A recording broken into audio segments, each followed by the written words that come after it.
ಮಾಜಿ ಪ್ರಧಾನಿ ಎಚ್.ಡಿ. ದೇವೇಗೌಡರ ಪತ್ನಿ ಚೆನ್ನಮ್ಮ ನಿಧನರಾಗಿದ್ದಾರೆ. ತಮ್ಮ 85ನೇ ವಯಸ್ಸಿನಲ್ಲಿ ಉಸಿರಾಟದ ಸಮಸ್ಯೆಯಿಂದ ಬಳಲ್ತಾ ಇದ್ದಂತಹ ಅವರನ್ನ ಮಣಿಪಾಲ್ ಆಸ್ಪತ್ರೆಗೆ ದಾಖಲಿಸಿ ಜುಲೈ 15ರಿಂದ ಐಸಿಯುನಲ್ಲೇ ಚಿಕಿತ್ಸೆ ನೀಡಲಾಗ್ತಾ ಇತ್ತು. ಆದರೆ ಚಿಕಿತ್ಸೆ ಫಲಕಾರಿಯಾಗದೆ ಜುಲೈ 18ರಂದು ಕೊನೆಯುಸಿರೆಳೆದಿದ್ದಾರೆ. ಉಸಿರಾಟದ ಸಮಸ್ಯೆಯಿಂದ ಚೆನ್ನಮ್ಮ ಅವರ ಆರೋಗ್ಯದಲ್ಲಿ ಏರುಪೇರಾಗಿತ್ತು. ಹಾಗಾಗಿ ಇವರನ್ನ ಬೆಂಗಳೂರಿನ ಮಣಿಪಾಲ್ ಆಸ್ಪತ್ರೆಗೆ ದಾಖಲಿಸಲಾಗಿತ್ತು. ತಜ್ಞ ವೈದ್ಯರಾಗಿದ್ದಂತಹ ಡಾಕ್ಟರ್ ಸತ್ಯನಾರಾಯಣ ಅವರು ಚೆನ್ನಮ್ಮ ಅವರಿಗೆ ಚಿಕಿತ್ಸೆಯನ್ನು ಕೂಡ ಕೊಡ್ತಾ ಇದ್ರು. ಆದರೆ ಚಿಕಿತ್ಸೆಗೆ ಸ್ಪಂದಿಸದೆ ಅವರು ಇಹಲೋಕವನ್ನ ತ್ಯಜಿಸಿದ್ದಾರೆ. ಪತಿ ದೇವೇಗೌಡ ಅವರಿಗೆ ಸದಾ ಬೆನ್ನೆಲುಬಾಗಿದ್ರು ಚೆನ್ನಮ್ಮ ಅವರು. ಹಾಸನ ತಾಲೂಕಿನ ಮುತ್ತಿಗೆ ಹಿರೇಹಳ್ಳಿಯ ಮೂಲದವರು ಚೆನ್ನಮ್ಮ. ಇವರು 1954 ಮೇ 25ರಂದು ಎಚ್.ಡಿ. ದೇವೇಗೌಡರ ಜೊತೆ ದಾಂಪತ್ಯ ಜೀವನಕ್ಕೆ ಕಾಲಿಟ್ಟಿದ್ರು. ಎಚ್.ಡಿ. ದೇವೇಗೌಡ ಮತ್ತೆ ಚೆನ್ನಮ್ಮ ದಂಪತಿಗೆ 6 ಜನ ಮಕ್ಕಳು.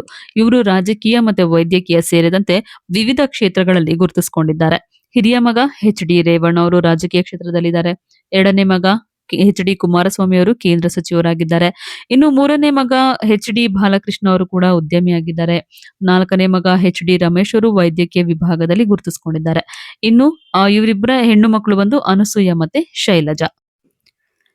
ಚೆನ್ನಮ್ಮ ಅವರು ದೇವೇಗೌಡರ ರಾಜಕೀಯ ಜೀವನದ ಬೆನ್ನೆಲುಬಾಗಿದ್ರು. ಸದಾ ಕಾಲ ರಾಜಕೀಯದಲ್ಲಿ ಬ್ಯುಸಿಯಾಗಿದ್ದಂತಹ ದೇವೇಗೌಡರಿಗೆ ಕುಟುಂಬದ ಹೊರೆ ಬೀಳದಂತೆ ಸಂಸಾರ ನಿಭಾಯಿಸುವಂತಹ ಮೂಲಕ ಗಟ್ಟಿಗಿತ್ತಿ ಅನ್ನಿಸ್ಕೊಂಡಿದ್ರು. 6 ಮಕ್ಕಳನ್ನ ಸಲಹಿದ್ದಲ್ಲದೆ ಅವರಿಗೆ ಶಿಕ್ಷಣದ ಜವಾಬ್ದಾರಿ ಹೊತ್ತು ಆದರ್ಶ ಗೃಹಿಣಿಯಾಗಿದ್ರು. ಇಂತಹ ಗಟ್ಟಿಗಿತ್ತಿ ಚೆನ್ನಮ್ಮ ಅವರ ಮೇಲೆ ಆಸಿಡ್ ದಾಳಿ ಕೂಡ ನಡೆದಿತ್ತು. 2001ರ ಫೆಬ್ರವರಿ ತಿಂಗಳಲ್ಲಿ ಚೆನ್ನಮ್ಮ ಅವರು ಹರದನಹಳ್ಳಿಯಲ್ಲಿ ದೇವಾಲಯದಲ್ಲಿ ಪೂಜೆ ಸಲ್ಲಿಸಿ ವಾಪಸ್ ಬರ್ತಾ ಇದ್ರು. ಈ ವೇಳೆ ಅವರ ಮೇಲೆ ಆಸಿಡ್ ದಾಳಿ ಕೂಡ ಆಗಿತ್ತು. ಘಟನೆಯಲ್ಲಿ ಗಂಭೀರವಾಗಿ ಗಾಯಗೊಂಡಿದ್ದಂತಹ ಅವರು ಚಿಕಿತ್ಸೆ ಬಳಿಕ ಚೇತರಿಸಿಕೊಂಡಿದ್ರು. ಇನ್ನು ಚೆನ್ನಮ್ಮ ಅವರು ಆ ಕಾಲದಲ್ಲೇನೆ ಎಸ್ಎಸ್ಎಲ್ಸಿವರೆಗೂ ಕೂಡ ಶಿಕ್ಷಣವನ್ನ ಪೂರೈಸಿದ್ರು. ಮನೆಯ ಹಿರಿಯ ಮಗಳಾಗಿದ್ರಿಂದ ಇವರು ತಮ್ಮ 4 ತಮ್ಮಂದಿರು ಮತ್ತೆ 3 ತಂಗಿಯರಿಗೆ ತಾಯಿಯಂತೆ ಆಸರೆಯಾಗಿದ್ರು.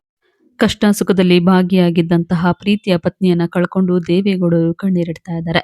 ಇವರಿಗೆ ಆ ದೇವರು ಎಲ್ಲಾ ರೀತಿಯಿಂದನೂ ಕೂಡ ದುಃಖ ಭರಿಸುವಂತಹ ಶಕ್ತಿ ಕೊಡ್ಲಿ ಅಂತ ನಾವು ಕೂಡ ಪ್ರಾರ್ಥಿಸೋಣ.